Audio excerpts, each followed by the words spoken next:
حضرت علامہ انور شاہ کشمیری رحمہ اللہ کے حوالے سے یہ پیغام نظر آ رہا ہے کہ جس نے اپنی زندگی میں ختم نبوت کا کام کیا، میں اس کے لیے جنت کا ضامن ہوں۔ کم و بیش ایسی الفاظ معلوم یہ کرنا ہے کہ نبی کے علاوہ کسی امتی کا جنت کے ضامن ہونے کی کیا حیثیت ہے، اس کا کیا حکم ہے، ایسا عقیدہ رکھا جا سکتا ہے۔ حضرت علامہ انور شاہ کشمیری رحمہ اللہ کی اپنی تحریرات میں یہ بات ہمیں نہیں مل سکی۔ بعد کے بزرگوں نے حضرت رحمہ اللہ کے وجد کی کیفیت کو نقل کرتے ہوئے جملہ اگر نقل کیا ہے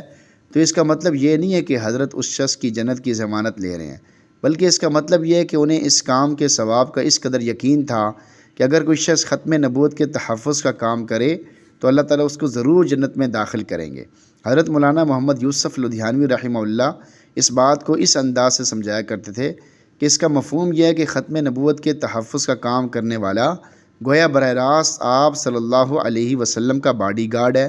اور باڈی گارڈ اپنے صاحب کے ساتھ ساتھ ہوتے ہیں۔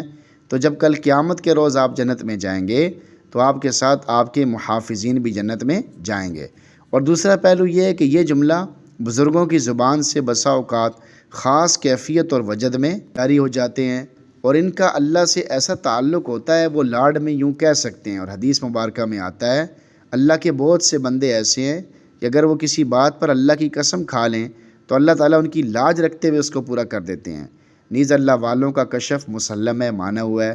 اور یہ بعید نہیں کہ اللہ تعالیٰ اپنے نیک بندوں پر کسی محتم بشان کام کا انجام دنیا ہی میں ظاہر کر دے۔ اور حضرت علامہ انور شاہ کشمیری رحمہ اللہ کی زندگی میں